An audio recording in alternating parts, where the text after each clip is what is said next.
2025 కూడా అయిపోయింది, ఇంకా నువ్వు ఫిట్నెస్ని సీరియస్గా తీసుకోలేదు. నేను నా ఫిట్నెస్ జర్నీ స్టార్ట్ చేసినప్పుడు నెక్స్ట్ మండే స్టార్ట్ చేస్తా, నెక్స్ట్ మంత్ స్టార్ట్ చేస్తా, లేదా ఇంకొకేసారి న్యూ ఇయర్కి స్టార్ట్ చేస్తాను అనుకోలేదు. నేను ఒక మంచి ఫిజిక్ అచీవ్ చేద్దామని అనుకున్న వెంటనే స్టార్ట్ చేశాను. నాకు అసలు ఫిట్నెస్ మీద అవగాహన వచ్చింది స్టార్టింగ్ ఆఫ్ కరోనాలో, అరౌండ్ 2020 ఏప్రిల్. అప్పట్లో నాకేం తెలియదు, డైట్ అంటే ఏంటి, వర్కౌట్స్ అంటే ఏంటి, ఎలా చేయాలి, ఇవేం తెలియవు. చెప్పేవాళ్ళు కూడా ఎవరు లేరు. యూట్యూబ్లో చూసి అన్నీ మెల్లిమెల్లిగా నేర్చుకున్నా. కంటిన్యూస్గా ఏం చేయలేదు, నిజం చెప్పాలంటే అంత సీరియస్గా తీసుకోలేదు. ఫిట్గా ఉండాలనుకున్నా అంతే. ఒక్కసారి కూడా జిమ్కి వెళ్ళలేదు, మొత్తం హోమ్ వర్కౌట్సే.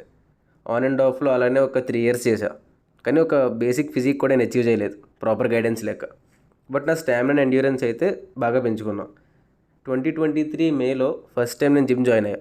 అప్పుడు ఫిక్స్ అయ్యా, ఎంత టైం పట్టినా పర్లేదు, నేను అనుకున్న ఫిజిక్ ఈసారి ఎలా అయినా అచీవ్ చేయాలని. సేమ్ అప్పుడు కూడా నాకు ప్రాపర్ గైడెన్స్ లేదు, కానీ ఈసారి అన్నీ నేనే నేర్చుకున్నా.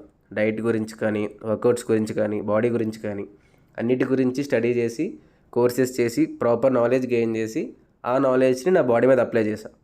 అండ్ 2 years ఆఫ్ ట్రైనింగ్ తర్వాత ఇది నా బాడీ. 6 months బ్యాక్ లిప్స్ ఇవి. నేను అనుకున్న ఫిజిక్ ఇంకా అచీవ్ చేయలేదు, but definitely one day I will. నేర్చుకోవాల్సింది కూడా ఇంకా చాలా ఉంది.